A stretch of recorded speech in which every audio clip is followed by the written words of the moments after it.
ከወለደች በኋላ ለአመታት ሰውነቷ የተበላሸባት እናት ወደኔ ስትመጣ በሁለት ወር ያመጣቸው አስደማሚ ለውጥ ታሪኳ እስኪ ከራሷ አፍ እንስማ።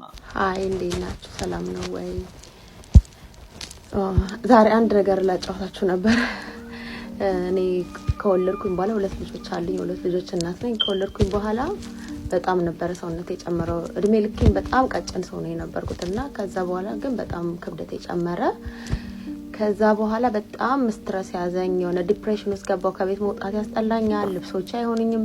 ፎቶግራፍ ራሱ መነሳት እንኳን ያስጠላኝ ነበር ማለት ነውና ብዙ አይነት ዳይቶች ጀምሬ ነበር። ግን ወዳውኑ ነው መልሼ ጌን ማደርገው ማለት ነው።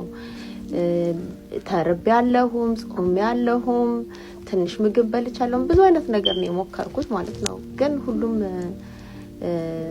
ዘላቂ ውጤት አመጣልኝ አልነበረም ማለት ነውና መጀመሪያ ያልገባኝ ነገር ሆርሞን ላይ ነበር መስራት የነበረብኝና ወደ አዶናይ ዌት ሎስ ፕሮግራም ገብቼ መጀመሪያ ሆርሞኔ ላይ እንዴት መስራት እንዳለብኝ ሆርሞኔ ላይ አገዘኝና በጣም አሁን ላይ በጣም ጥሩ ለውጥ አምጥቻለሁ። መጀመሪያ ስጀምር 74 ኪሎ ነበርኩኝ። አሁን ወደ 67 ነኝ።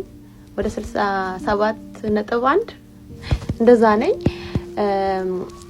በጣም ትልቅ ለውጥ ነው ለኔ። አንደኛ ብዙም ተጨናንቄ አይደለም ያደረኩት፣ ኢንጆይ ያደረኩት ነው በነገራችን ላይ ያደረኩት ያለሁትኝ እና እንደኔ በዚህ የጨረሰብኝ 2 ወር ነው የጨረሰብኝ ይሄንን ያክል ኪሎ ለመቀነስ ወደ 7 ኪሎ የቀነስኩት በ2 ወር ጊዜ ውስጥ ነው።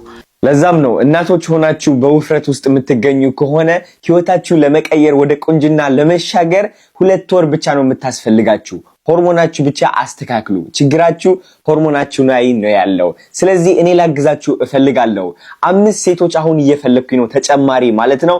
ከዚህ በፊት ጽፋችሁልኝ ደውላችሁልኝ ካላነሳውኝ በጣም ይቅርታ አድርጉልኝ። አሁኑኑ ሳይሞላባችሁ ወደ ቲክቶክ ገጽ ሂዱና ከዛ ብዙ ለውጥ ያመጡ ሴቶች ትመለከታላችሁ። ልክ እንደናንተ በሆርሞን ችግር ምክንያት ሰውነታቸው የወፈሩ ማለት ነው።